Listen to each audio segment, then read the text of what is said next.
गंगा जी में सिराए और जो भोग प्रसादी थी वो पाई और बस भजन में जुट गए। हरि बोल मेरी रसना घड़ी घड़ी, हरि बोल मेरी रसना घड़ी घड़ी, हरि बोल मेरी रसना घड़ी घड़ी। हरे व्यर्थ बिताती है क्यों जीवन, व्यर्थ बिताती है क्यों जीवन, मुख मंदिर में पड़ी पड़ी, हरि बोल मेरी रसना घड़ी घड़ी, हरि बोल मेरी रसना घड़ी घड़ी।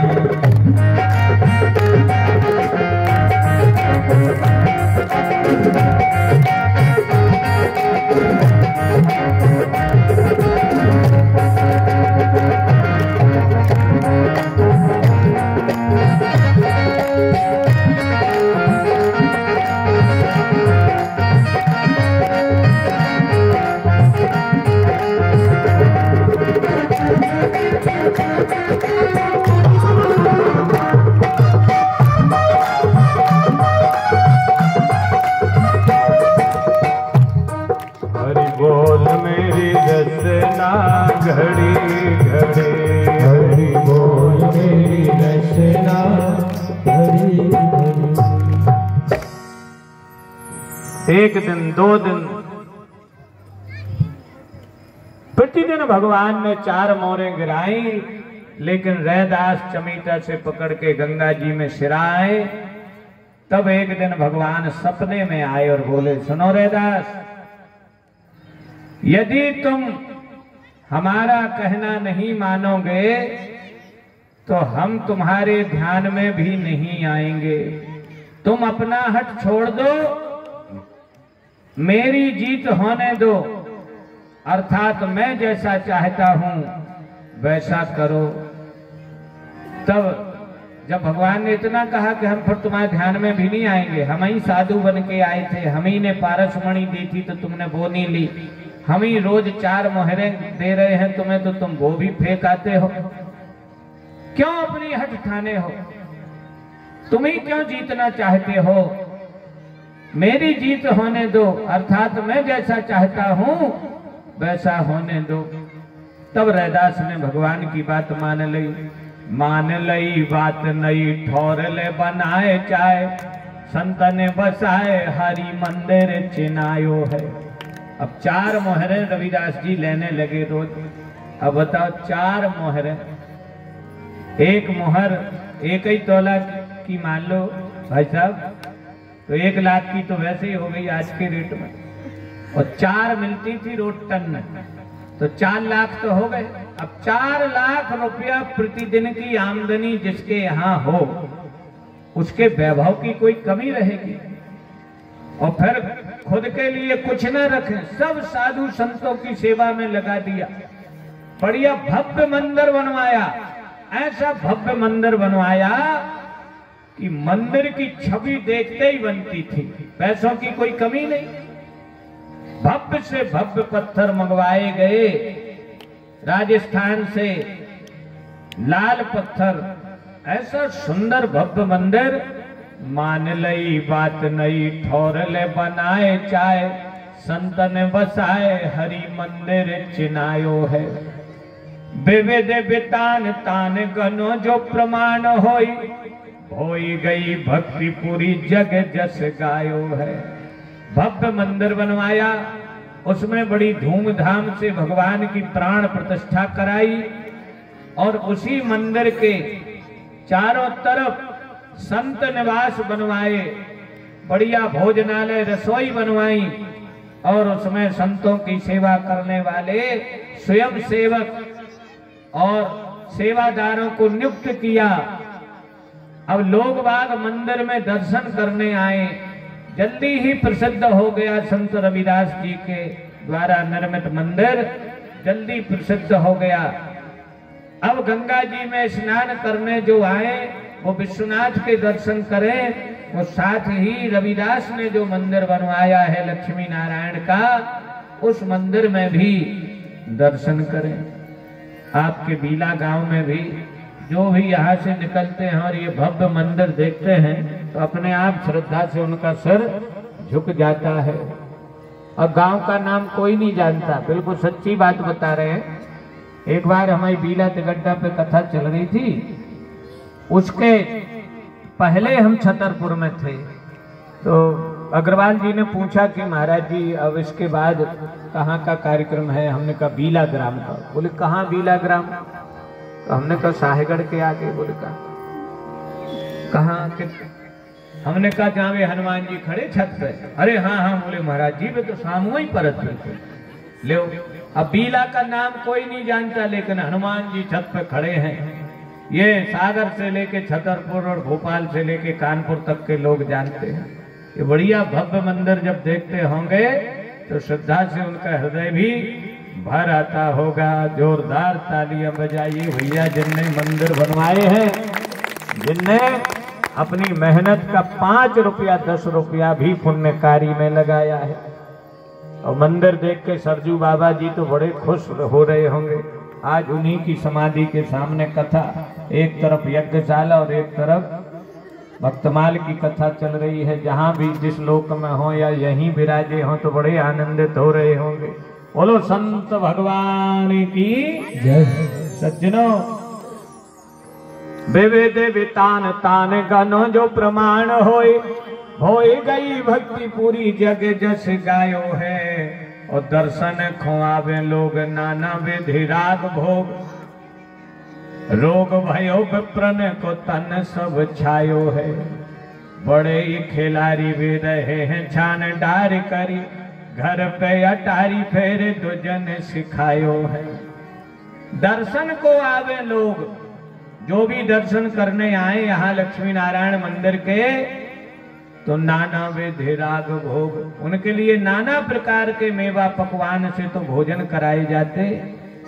भैया सबको तो बड़ा आनंद आया, लेकिन भगवान ने रविदास की महिमा बढ़ाने के लिए, रविदास की प्रसिद्धि करने के लिए ब्राह्मणों के मन में ईर्ष्या उत्पन्न कर दी। काशी के जो ब्राह्मण थे उनके मन में ईर्ष्या उत्पन्न कर दी।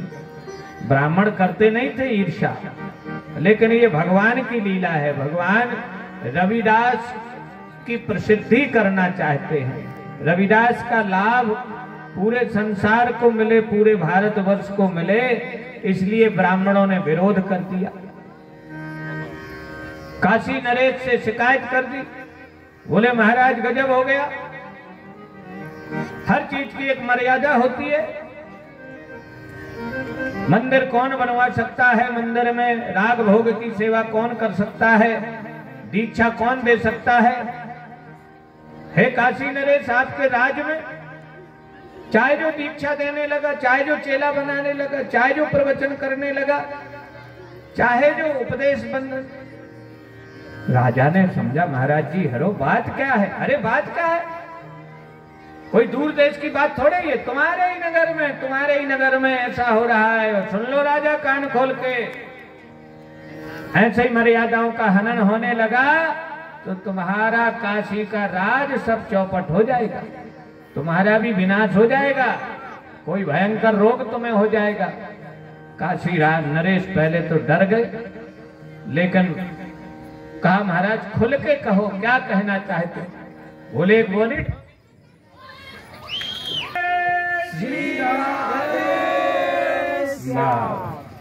लगता है सबके हृदय में भक्ति का प्राकट्य हो गया है।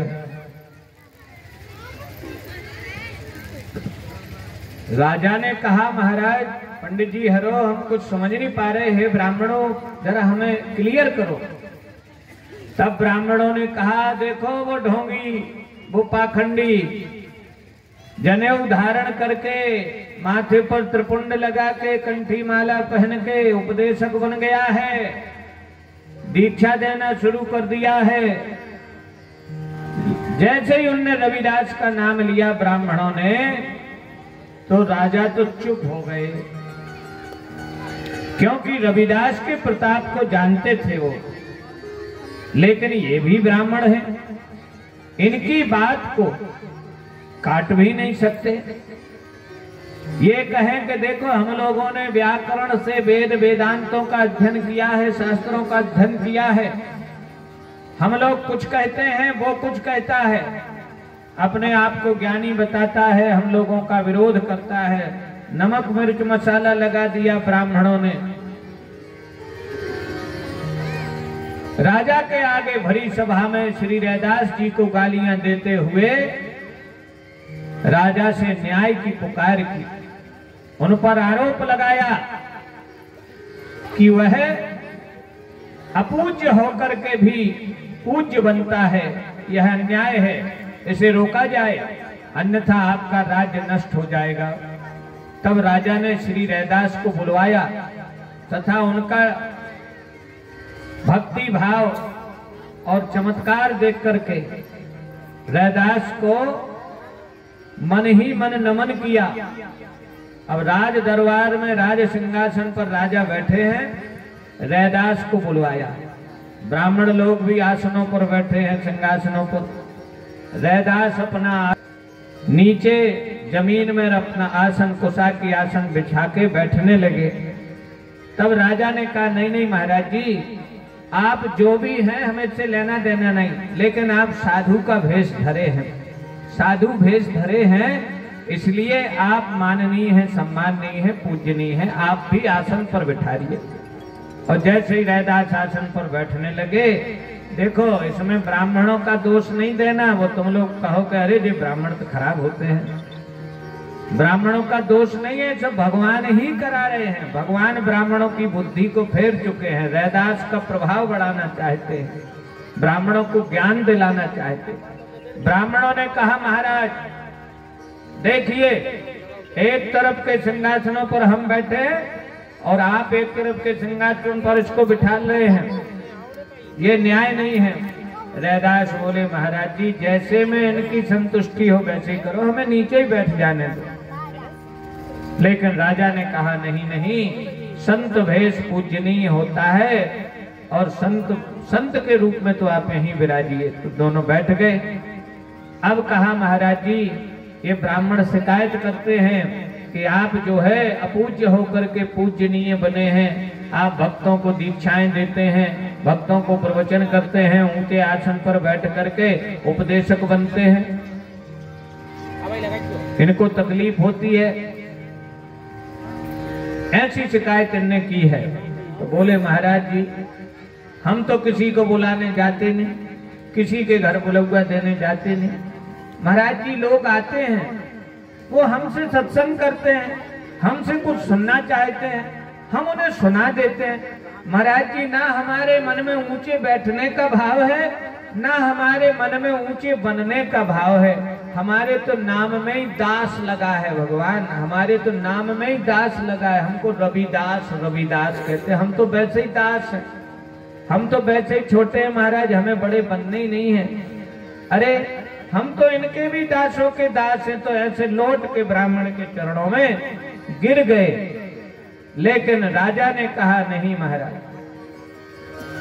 ऐसे नहीं, आपको आज अपना परिचय देना पड़ेगा। ब्राह्मण लोग भी अपना परिचय देंगे और आप भी अपना परिचय देंगे। आज हम अपने दरबार में न्याय करना चाह रहे हैं, आप दोनों को अपना परिचय देना पड़ेगा। तो राजा काशी नरेश ने भीतर से, रानी जिन ठाकुर जी की सेवा करती थी ऐसे ही ठाकुर जी थे, सिंहासन मंगवाया और बीच में रख दिया। इतनी ऊंची चौकी बनवाई और सिंहासन को उस चौकी पर रख दिया। एक तरफ ब्राह्मण बैठे हैं, एक तरफ रविदास जी बैठे हैं। कहा कि हम तो तब मानेंगे जब आप लोग अपने वेद मंत्रों से इन्हें बुलाओ और ये अपने भजन गा के या प्रवचन करके जो भी करके इन्हें बुलाए, जिसकी तरफ भगवान चले जाएंगे हम तो उन्हीं को सिर नवाएंगे, उन्हीं की बात यहाँ पास की जाएगी, वही परिचय सत्य माना जाएगा। अब ब्राह्मणों ने वेद मंत्र पढ़ना शुरू किया। हरि ओम स्वस्ति न इंद्रो वृद्धश्रवाः अब कौन मंत्र पढ़ रहे हैं? जिन मंत्रों से पत्थर में भी प्राण आ जाए, पत्थरों में प्राण प्रतिष्ठा करा देते हैं ब्राह्मण लोग, वो मंत्र पढ़ रहे हैं प्राण प्रतिष्ठा के, लेकिन भगवान हिले नहीं, भगवान में कोई हलचल नहीं हुई। पढ़ पढ़ के हार गए ब्राह्मण लोग वेद मंत्रों को, पढ़ पढ़ के हार गए, लेकिन मूर्ति में कोई हलचल नहीं हुई। अब रैदास से कहा, रैदास जी अब आप बुलाइए। तब रैदास जी को संस्कृत व्याकरण वेद मंत्र वेद वेदांग तो कुछ आता नहीं था, वो तो अपने पद गाते थे। और जैसे ही उनने एक तारा लिया और भगवान से विनती करी, विनती सुनिए हे हरिया वो बेगी हमारे, हे हरिया वो बेगी हमारे, हे हरिया वो बेगी हमारे, हे हरिया वो बेगी हमारे। हे हरि आइए, वेग वेग माने जल्दी आइए, हमारी तरफ आइए प्रभु। कैसे आइए? जैसे आप द्रौपदी की पुकार सुन के आ गए थे, जैसे आए द्रौपदी सुता के, जैसे आए द्रौपदी सुता के, गज के काज बनाए, गज के काज सिधारे,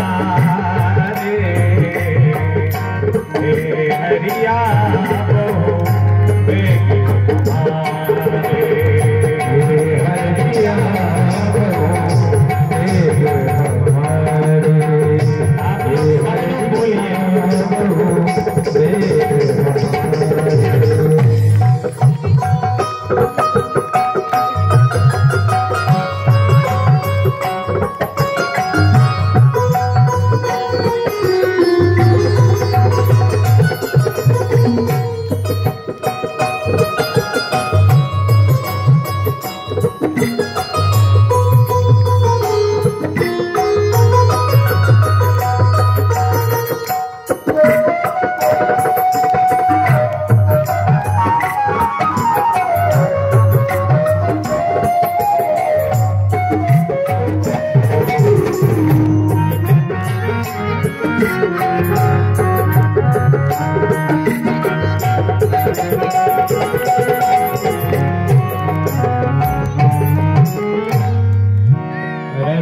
गा रहे हैं, हे भगवान जैसे आए द्रुपद सुता के गज के काज सिधारे, और ज्यों प्रहलाद है तो नरि हरि भय प्रगटे, ज्यों प्रहलाद है तो नरि हरि प्रगटे, वज्र खंभ को फारे, हे हरि आवहु नाथ हमारे, हे हरि आवहु वेग हमारे, ज्यों प्रहलाद हे तो नर हरि भय, ज्यों प्रहलाद हे तो नर हरि भय।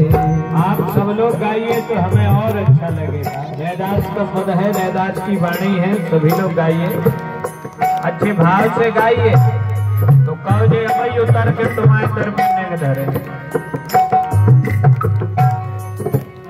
एक बार भाव से गाओ तो रैदास का भाव बना के गाओ तो का उतर कर तुम्हारी तरफ चले जाए।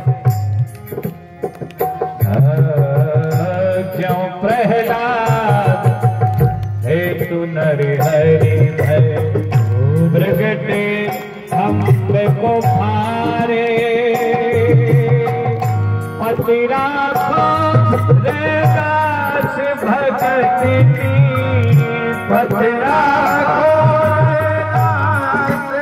भगति की, दशरथ राज दुलारे,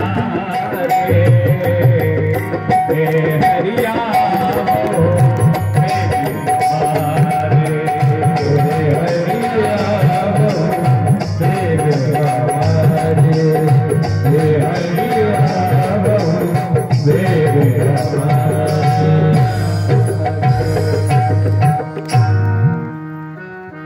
भाव से एक बार मेरे साथ बोलिए, अलग अलग बोलना। पहले माताएं बहनें बोलेंगी, भक्ति शक्ति स्वरूपा पद्मनिया माताएं बहनें। हे हरिया बहु वेगी हमारे,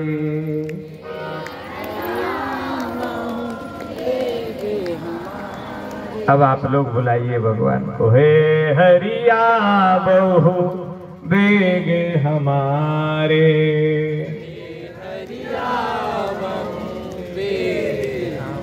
आवहु माने आइए, हे भगवान आइए। अब सब लोग, दोनों लोग बोलेंगे एक साथ सामवेद स्वर से। हे हरि आवहु वेगी हमारे,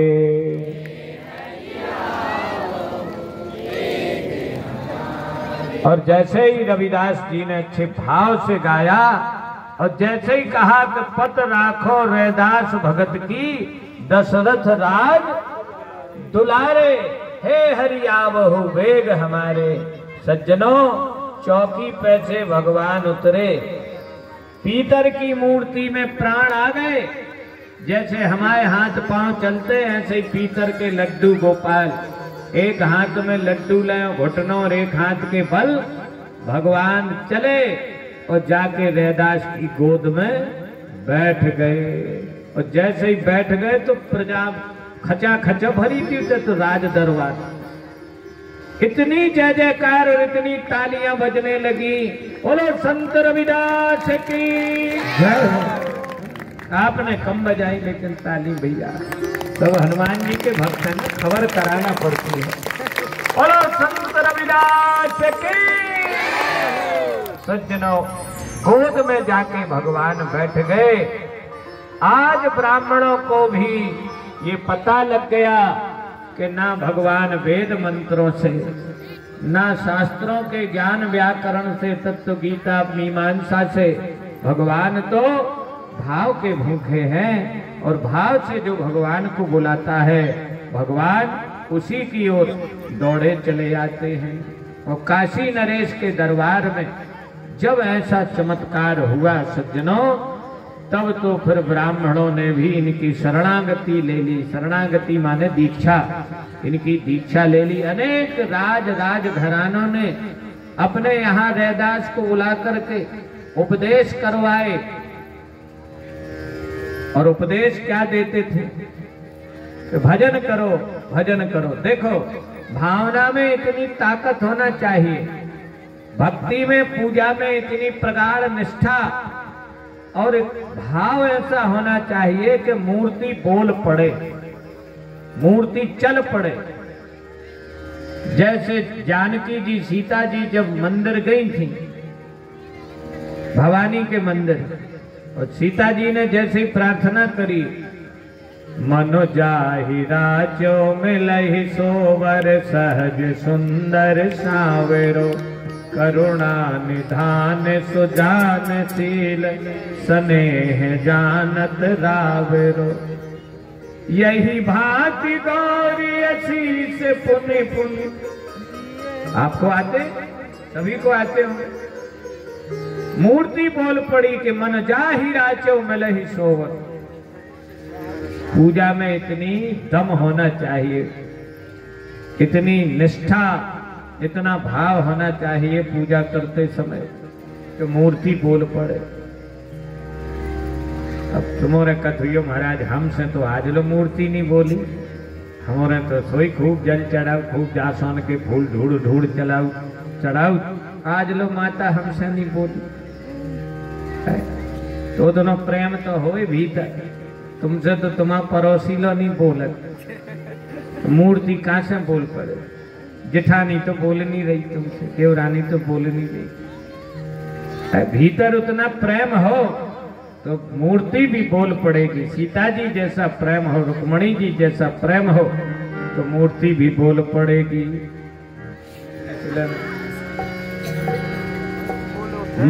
मन में कपट भरा है, मन में छल भरा है, और पूजा में बैठे हैं, तुम सोचो कि हमसे मूर्ति बोल पड़े, तो मूर्ति बोलने वाली नहीं है।